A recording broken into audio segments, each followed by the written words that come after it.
Virtual summits are the most powerful online marketing tool available to grow your list, launch your platform, make more money, and create an impact in the world, even if you're just getting started. If you are ready to take your summit to the next level, then tune into the Virtual Summit podcast with Dr. Mark T. Wade. Hi, I'm Dr. Mark T. Wade, founder of Virtual Summit Software and creator of the One Day Summit Formula. And I'm on a mission to help you, the summit host, get your summit out to the world in a powerful and impactful way. So let's get started. Hey, Summit host, Dr. Mark T. Wade here, founder of Virtual Summit Software and your host on the Virtual Summit podcast. I'm excited for today's episode because we're going to be talking about speakers, summit speakers with an absolute, not just speaker expert, but a speaker trainer, speaker expert. I mean, we're talking about the top of the top. So I'm really excited to be introducing today Erin Loman Jeck, who is the creator of Transformation Speaker Summit. She's a speaking coach and leading authority on how to monetize your message and make an impact while inspiring others. And she uses the psychology of connection to unlock the audience's trust and rapport. I'm so excited to dive into these thoughts and more. Erin, thank you so much for being here with us today. Oh, it's my honor and privilege. We're going to have so much fun. I know our summit hosts are chomping at the bits to get more information on how they can improve their outreach, how they can improve their research, and how they can improve their experience for their speakers on their virtual summits. Now, before we jump into that aspect of this, why don't you take just a few seconds and let the summit hosts know just a little bit more about yourself? Yeah, so I have been a business coach for many years, and I was out speaking everywhere, and people were like, man, you're so amazing what you do. How do you do that? And how do you get out there and do all these speaking opportunities? Like, how do you do that piece? And so I started going, there's something to this. And obviously there's a need that people aren't getting. So I went out and hired the top coaches. I've gone to all those big events with the speaker coaches and really looked at it from a different perspective. Because in my past life, I went to school to be a marriage and family therapist. And so when I was looking at what people were saying and teaching about speaking, I went, oh, this is why that works. Their neurotransmitters are going. Oh, this is happening. Oh, and I was just starting to see why those techniques were working. And so I began coaching people based on those things. And so it really has gone from taking, business coaching, which I do behind the scenes of the speakers. I say, if you have a message, great, but you can't be a lighthouse to the world if you can't keep your own lights on. So how do we build you a sustainable business and you speaking as a part of that? So that's kind of how I got to where we are today. And I have to throw in there too, like I have some personal experience with this. My partner, Dr. Krista Burns, was fortunate enough to work with you in acquiring her position to speak on a TEDx stage, which was super cool. So I appreciate that, and just letting the audience know I've got some personal insights with Erin here. Additionally, I just want to remind everybody, we're going to be talking about a lot of different resources and insights, and you're going to want to head over to the show notes over at podcast.virtualsummits.com/058 so you can get access to Erin plus everything we're going to be talking about in today's episode. Now, Erin, let's kind of shift our gears and let's get into the weeds and the flowers of summits. So why don't you start off by just telling us a little bit about your experience with virtual summits. I know you've been speaking on them, so maybe talk about one or two of your best experiences speaking on a virtual summit and why you think that's a good thing. Yeah, so this even just in this last month, I've done 3. So there's been a lot. And the funny thing is, I would say that a lot of times I set them up and then I'm like, oh, what are we talking about? What was my free gift? All those things come up. And I was like, oh, this is great. This is a total different spin than I thought, right? And I think that even when you speak on a summit that may not be like your ideal audience, that you think like, this isn't a speaker summit for speakers, right? I did one just recently that was about dating at midlife, like total life change in midlife and really going for your dreams. And I was like, oh, what am I going to talk about? I remember she hit record and I was like, oh wait, hello, I went to school to be a marriage and family therapist. I just didn't even think about that, right? But I really spun it in a way of like confidence and taking action and doing all these things. It's time to up-level your summit game and interview like a pro. No one wants to listen to 20 to 30 hours of boring interviews. The summit interview is one of the most important aspects of your summit. And now you can get some free training over at interviewlikeapro.com. That's interviewlikeapro.com. Your audience will thank you and your speakers will love you. Let's commit to no more boring interviews. It's time to interview with impact. And so it showed a different perspective on me than I'd ever done before. And then just the other day, I did one that was all about what did I want to do when I grew up? When I was all grown, right? And I was like literally sitting in my childhood bedroom at my mom's house doing this interview and thinking, oh my gosh, there used to be pictures in here of dolphins and whales and all that stuff because I wanted to be a dolphin trainer. And I got to have a whole conversation about how I became a dolphin trainer, how exciting that was and all the things I learned. And so again, it pulled out of things out of me that I normally might not share because I wouldn't think that that's some content that people would want from me. So I think, getting on these opportunities for these online summits really helps you because it helps get a new perspective on you. Because the questions you're going to ask me, are totally different than anybody else, right? And so it's really fun to be able to see and play with, oh, wow, I've never thought about that story before, and really get to dive into your content that way. And I think that people aren't taking it as serious as they could, I think, because if you're being asked, it's such an honor, A. B, I think that if you used it as like, this is my like press release, look at me, look what I'm doing, instead of feeling like you're self-promoting all the time, when you're on someone else's platform, you get to say, yeah, but look what I got to do and who I'm working with and all of these things without being self-promoter, right?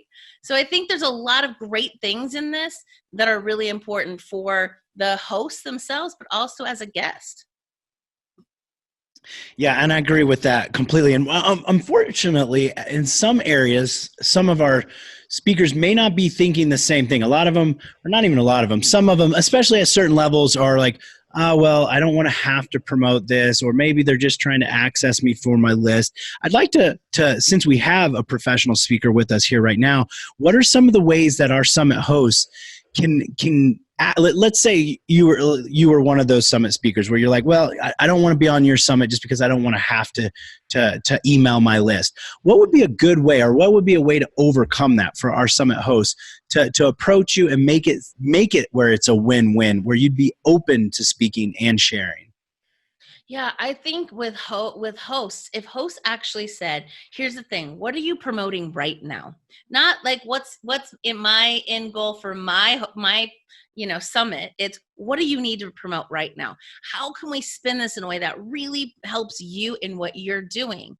Because for me, sometimes like I might, like right now, this part of the season, I'm not doing a lot of TEDx's because they don't do them a lot in the summer, right? And so I have I really don't have anything going on like teaching or doing webinars or anything around that. So if somebody asks me to do a TEDx, I can, but it also doesn't fill into what I really want to be promoting, which is like my live event that's coming up, right? So I think if you were as a host thinking about, okay, how can I really make this a partnership and not just get me to your list, get you to promote for me and all of that, like really make it a partnership where you're like, what is it in it for you? What do you want out of this? What would make this so important for you to do? Because I think that's the piece that everyone's looking like, what's in it for me? What's in it for me, right?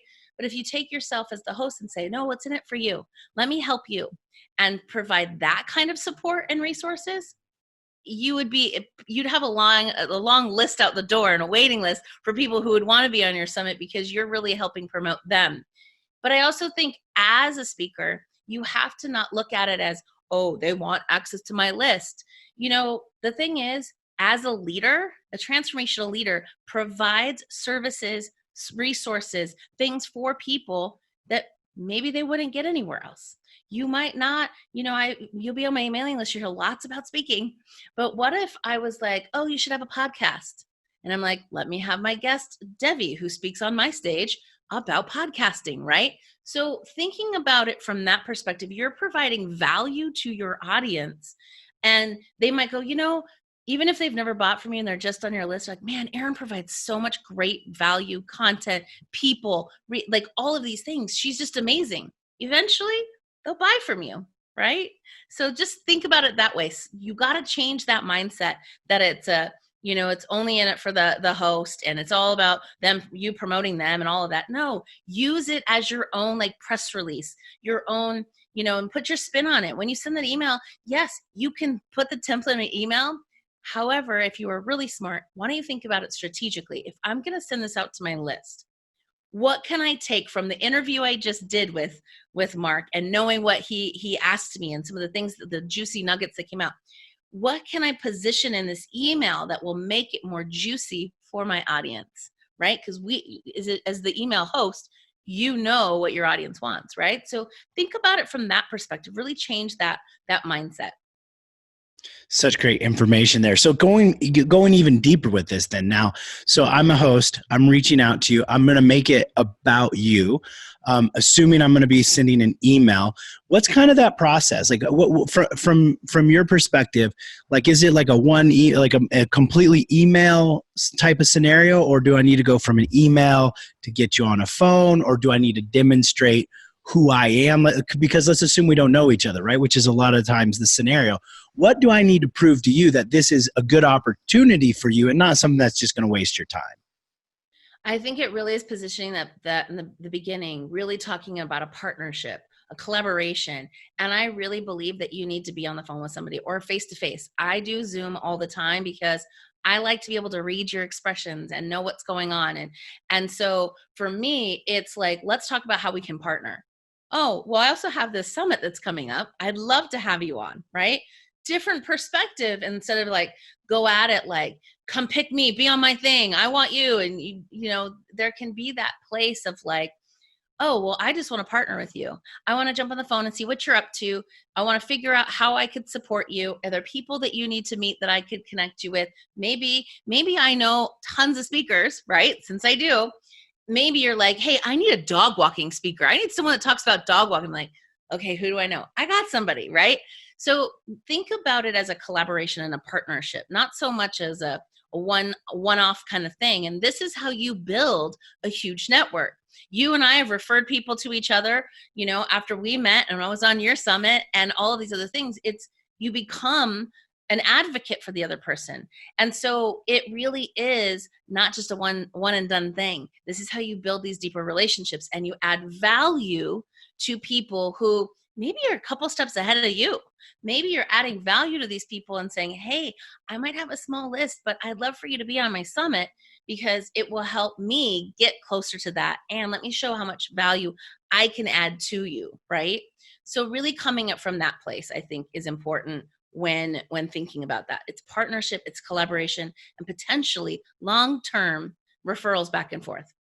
You're totally talking my language there. I like to talk about the collaborative marketing strategy. It's not one person benefiting from it. It's everybody benefiting from it. So I love when I hear that collaborative word. So going in this with the speaker, let's kind of flip it a little bit. Instead of thinking of it from the host perspective, what about from a speaker's perspective? What are some of the ways that speakers could maximize either their success or their experience by being on other people's summits? Well, one thing that I think people don't know how to do, which I've already done on this, is seed all of the ways that you can work with people. When I said, you helped me with that because you also said TEDx, right? So people now know that without me promoting it. People also know that I have an event coming up, a big event coming up, because I said, like, my big event, right? So when you seed those things throughout your interview, in story, in, when I work with clients one-on-one, blah, blah, blah, blah, blah, or in my group coaching program, we go over this, it's these little seeds, because even if your free gift, let's just say my free gift was just a TEDx thing, right? But you didn't want to do TEDx, but you wanted to speak at conferences and that was your jam.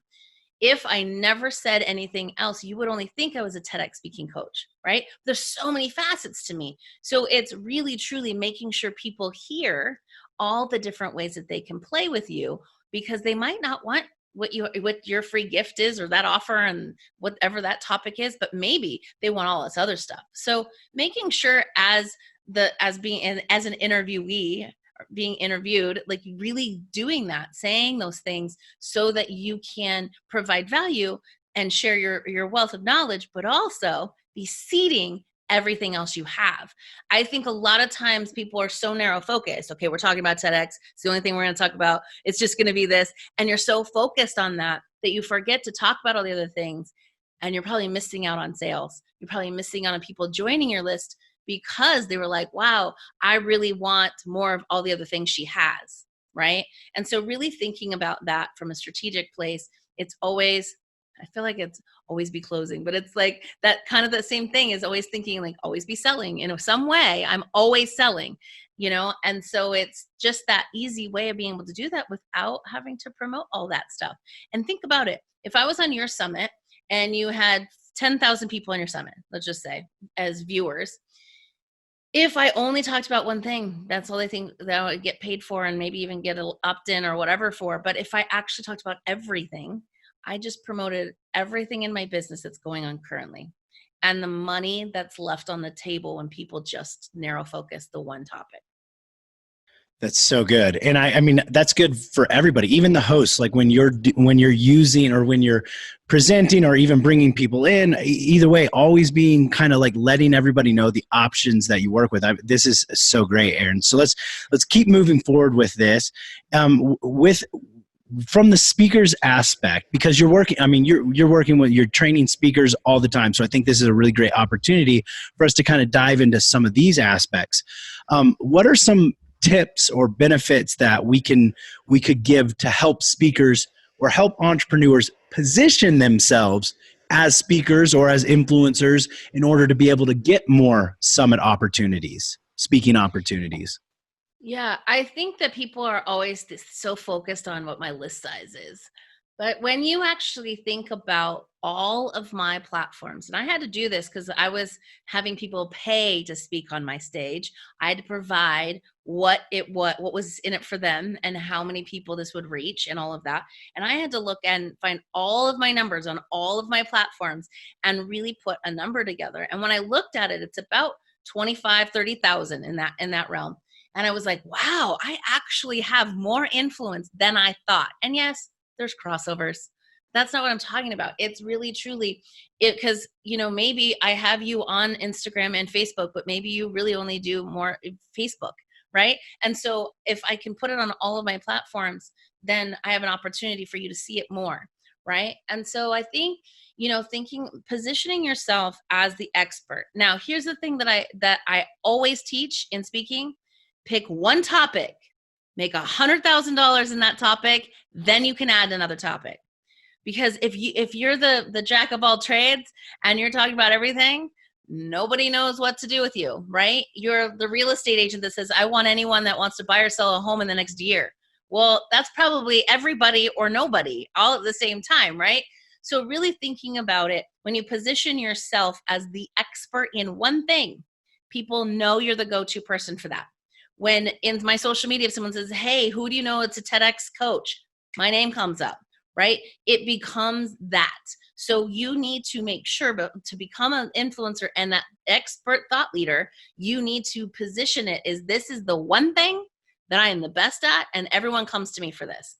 And so that will help you be able to go, okay, now, so who are my audience, since I know exactly who I work with? And now I go, okay, great. Who also has that same demographic that they're serving, but in a different way? Maybe we could partner. Maybe I could do a summit, or you could do a summit. You be on my podcast, whatever. But in those ways, getting in front of their audience as well. So I really think that being able to do this really just, every time you get one of those, it positions you with all these other people, and it just raises your amount of influence. For me to be able to say, I have spoke on the stage with Brendan Burchard, I spoke on the stage, that's important to some people. So it's to say those things, like even with yours, we're on the same stage as Lisa Sasevich, right?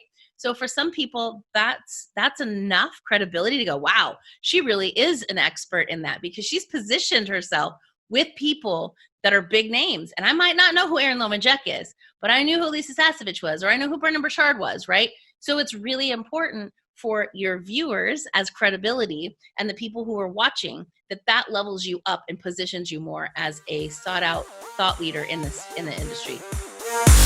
It's time to up-level your summit game and interview like a pro. No one wants to listen to 20 to 30 hours of boring interviews. The summit interview is one of the most important aspects of your summit. And now you can get some free training over at interviewlikeapro.com. That's interviewlikeapro.com.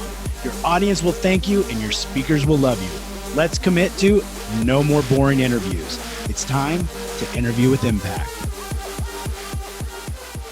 Yeah, I like to call it, we call it expert leveraging. You're leveraging the expertise, the credibility, the know, like, and trust as the other people you're on the summit with or the stage with. That's also why we a lot of times focus on like one or maybe two anchors starting off with, because then the other speakers are going to use the same thing. They're looking for expert leverage as well. So really dig that point there.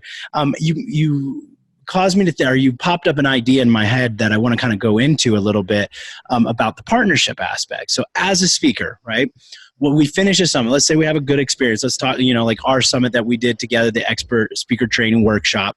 At the end of that, what's a good way of a host following up with the speaker to try and create some kind of partnership? Like, let's do a webinar together, or let's create something together. What's the best way of kind of going through that, and what should they expect time-wise? Because nobody really likes somebody to rush in, so like kind of walk us through that process.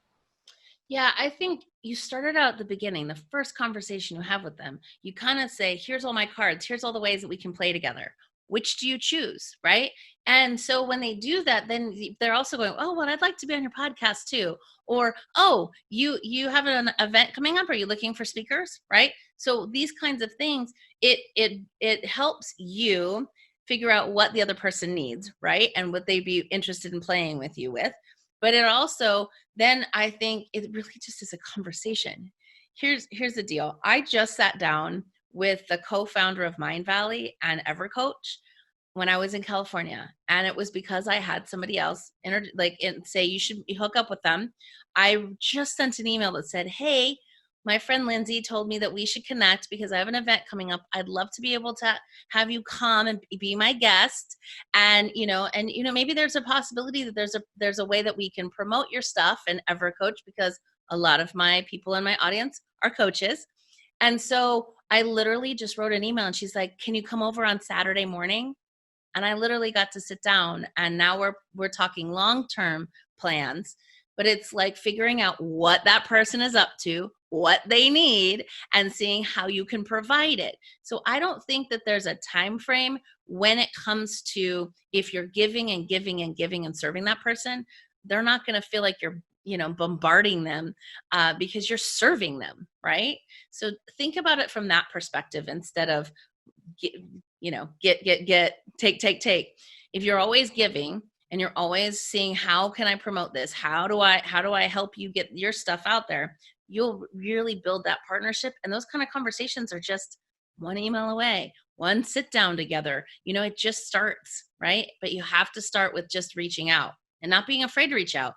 I stood in front of Bo Easton and said, Brendan Burchard needs to put more women on that stage, because Bo, Roger, and Brendan used to run the world's greatest speaking stage. I'm like, where's the woman?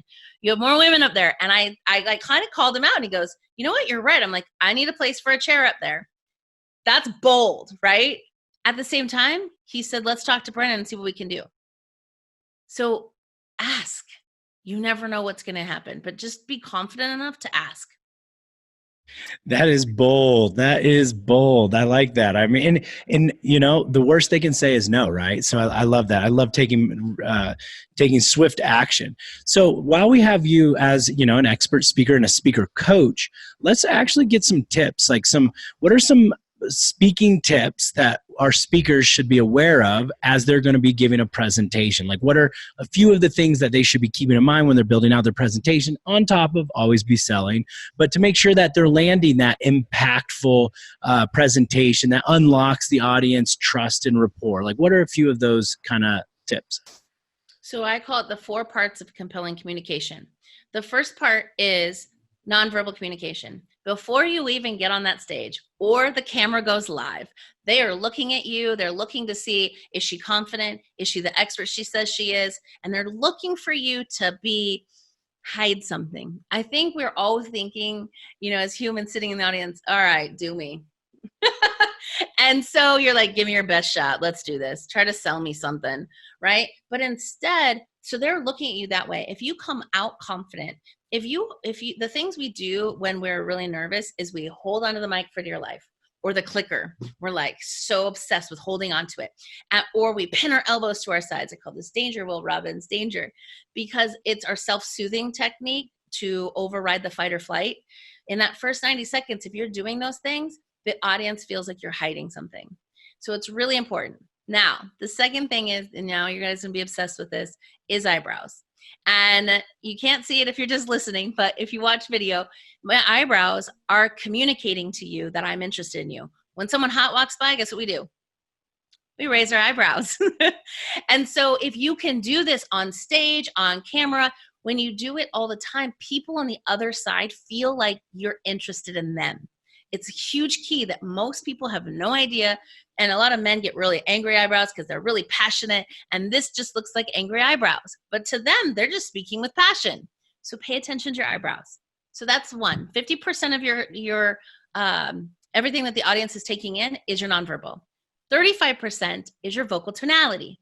So when you're listening to this, you can hear that how much air comes in and out, which is your tone. So if you're really Marilyn and you have a really airy voice, it probably is going to discredit you unless you're doing some other kind of job. But you don't want to have that kind of voice on the air either, right? And so it's really paying attention to how much air you're using. And some people run out of air, and so at the end of their sentence, they don't have anything more left. And so every time their sentences drop off. And when you do that, then you're losing the last bit of the credibility in your sentence, right? So it's really important to think about that. Now you'll have pitch, which is how high your voice is and how low your voice is. And if you can use these things interchangeably and on purpose, you actually start to create a melody with your voice. So if I was just a high nasal up here all the time, you wouldn't really want to listen to me for very long. Or you have like a Sam Elliott kind of deep voice, right? But what happens when you're really excited? Do you go up or do you just stay down here? We're all monotone and we're boring the crap out of each other, and nobody really pays attention to that. So thinking about that, changing those up, when to go up, when to go down. Then there's volume, when to get really quiet, like you're telling something kind of secret, letting somebody in on something. And then you want to also have a loud voice that people can feel your vibration. You say you want your audience to resonate with you. The way you do that is volume. When you're projecting, it's not just so that people can hear you. The sound waves come out of your mouth and resonate in someone's body. It's like when we turn up the music in the car, we can feel it in our body, right? So we're really feeling the music, right? So that is important in there. And then, so pitch, pace, pacing. When to speed up and when to slow down. Now, if I was to write out the sentence, hi, I'm Erin Loman Jeck. Hi, I'm probably not the most important words, but Erin Loman Jeck is important to slow down so that they know who you are, right? If I just said, hi, my name is Erin Loman Jeck. What did you just say? So it's really important to think about when to speed up and slow down. When you do this and you do it well, and this is a lot of practice, and this is what I work with people for a while with, when you do it, you create a melody. And if you think about it, thinking about the car, if you turn on the radio and you hear songs, you could probably do 20 to 30 songs, all the lyrics, but you might not remember what you ate for breakfast. And the part of that is because when you use melody, you unlock the episodic part of someone's memory.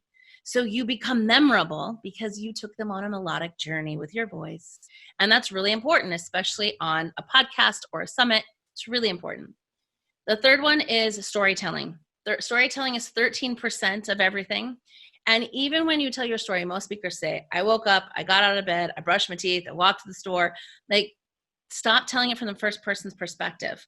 It's the we, the us, do you know a time when, those kinds of things. And what I say is, when you tell your story, it makes you able to share things about yourself. Like my story about Bo. That's bold. I said it was bold. But if I just told the story, you're like, wow, that's some confidence, right? So you, as the audience, make up your own decision that I am confident, and you want more confidence. You want to be taught by me, right? So it's letting people know characteristics and values you have through your storytelling that you don't have to boast about, right? And the next part is in storytelling, with all humans, there's the human connection. I might share a story about my dad's death. You may have never experienced a death in your life. But if I share it from what was I thinking when I found out, what was I feeling, and what was I experiencing in my physical body? So I say, when the phone rang and my sister picked up the phone, I could overhear my mom telling my grandma that her son had passed. And I was so devastated and felt empty instantly. And I was so angry that my fist balled up and my chest got tight, and I literally punched a wall. I was so angry and didn't know what to do with those feelings. You might have had those feelings before, even if you hadn't experienced the death, right? So it's finding those things. What was I thinking? What was I feeling? And what was I experiencing in my physical body? Those are all human connection, human condition. It's the things that we all have in common. And the last thing is, nobody really cares. 7% is your words. Doesn't really matter what you say. It's how you say it. And if you can master all the other 3, you're golden. You know, people are so worried about the ums and the ahs, and I just did a whole speaking tour in a lot of Toastmasters groups, and they were like, I didn't even hear one. And I was like, well, I threw one in there just to see if you would mark it down. But when you're so captivating, nobody's listening to those things. So that's the compelling communication. Those things are the pinnacle of what you need to focus on when speaking. That is so much gold right there. I knew we were gonna pull that out. I had to ask the question because that was incredible for all of us, even our summit hosts. Like, you're going to be giving a presentation on your summit. Factor this into it. Also, I think you could help your speakers if you gave them a little bit of information ahead of time on what you're expecting, what you're looking for. Provide them with a little feedback on this.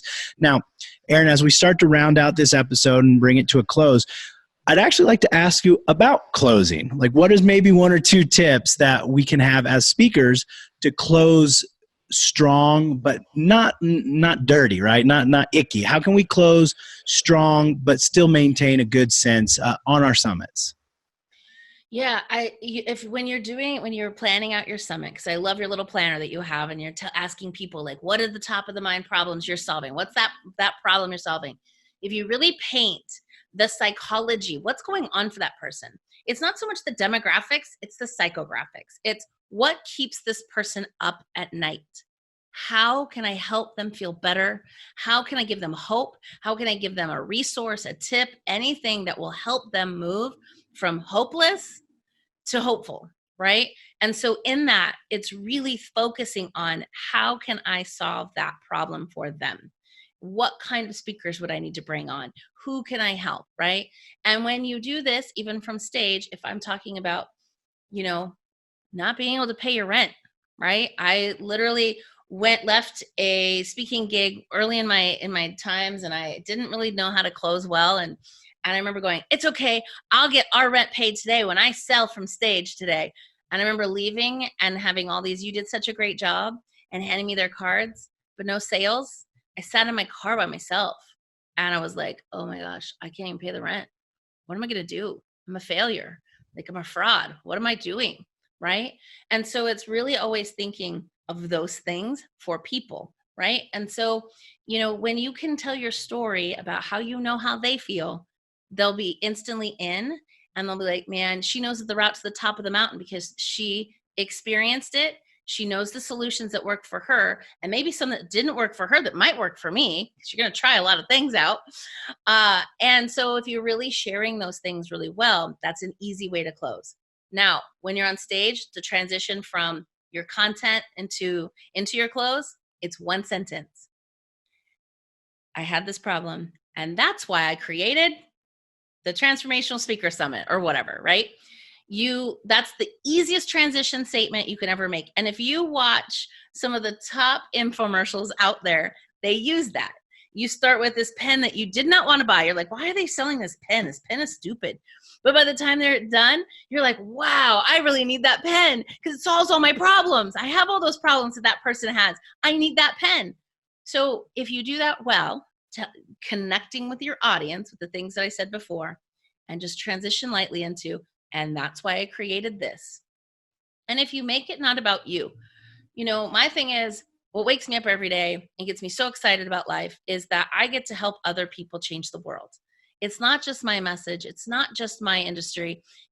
I get to help people with some really cool things that they're doing. And it's literally changing the world. The ripple effect that I get to make by helping one speaker who's going to go out there and speak to 10,000 people, that's a huge ripple effect. If you share that with your audience, that it's not about the money. It's not about, oh, I got 20 clients because I'm so cool. If you really share from that why space and say, and that's why I created it. I never want to have a speaker sit in their car and not be able to pay their rent. So that's why I created the Transformational Speaker Summit, right?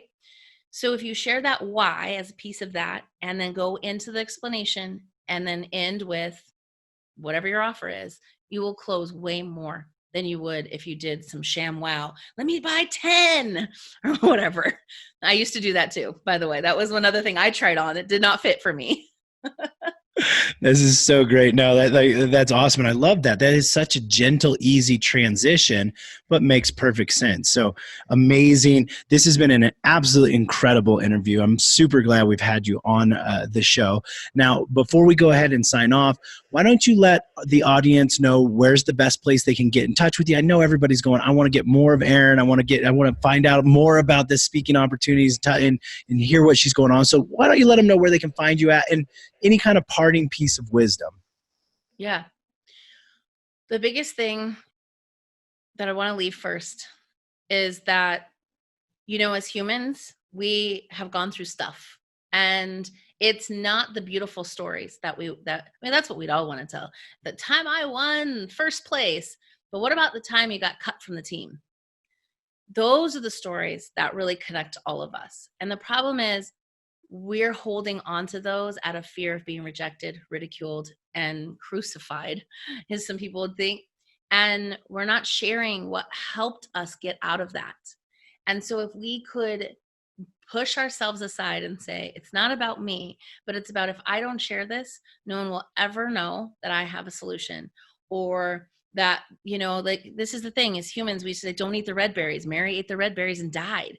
We saved each other to have to go through that stuff because we shared stories. And if you don't, we all have one. We all have many, but we all at least have one that we overcame something, and the world is dying for it. Somebody out there is praying, is manifesting that you show up with that solution. But if you keep it to yourself, you're doing the world a disservice. And so really get out there and share your stories, because you don't know whose life you could really change. So that's the most important thing. Create a movement with your message, share it openly, and really help people move forward. The way that you can get a hold of me, you can go to erinlomanjeck.com. I'm sure it'll be in the show notes as well. And I have lots of resources. I have a whole resource page. I have a podcast. If you just want to just get as much of me as you can, there's lots there. I have some opt-ins on the front about how to make money from stage. All of those things are really the pivotal things that you need in this industry. And so feel free to go take all my stuff, find it. I'm on every social media platform with Erin Loman Jeck. You can find all the stuff there as well. I do tons of videos all the time. So there's a plenty for you to go and binge watch. Yeah, I have to second that. Go check it out. Erin is absolutely phenomenal in everything she's done. I've known her for a long time now and stand behind everything she does. So I just want to say one more time, thank you so much, Erin, for being here with us. And thank you. I really appreciate it, because I know you are helping people get their message out too in just a different way. And I love that. It's so exciting. Oh, I thank you. Thank you. Thank you. So thanks again, Erin. It's been absolutely phenomenal. Erin Loman Jeck, ladies and gentlemen. And thank you, all you Summit hosts listening in to this episode right now. It's been an absolute pleasure to serve you. I'm Dr. Mark T. Wade, founder of Virtual Summit Software, and your message matters. Make sure you go check out the show notes over at podcast.virtualsummits.com/058. And we'll see you on the next episode. Thanks for listening. Now don't forget to subscribe and leave a 5-star review on the Virtual Summit podcast. Head over to the show notes to check out all the links and resources from this episode, and be sure to grab your free trial of the Virtual Summit software. Now, I want to end this episode by saying to all the Summit hosts listening right now, I believe in you, and you can do this. Summits are by far one of the most powerful ways to quickly grow your list, launch your platform, make more money, and most importantly, make an impact in the world, even if you're just getting started. So don't get caught up in analysis paralysis, because the world needs to hear your message, and there are people who are waiting for you to help them. So just get started, because imperfect action is always better than no action. Thank you, and see you on the next episode.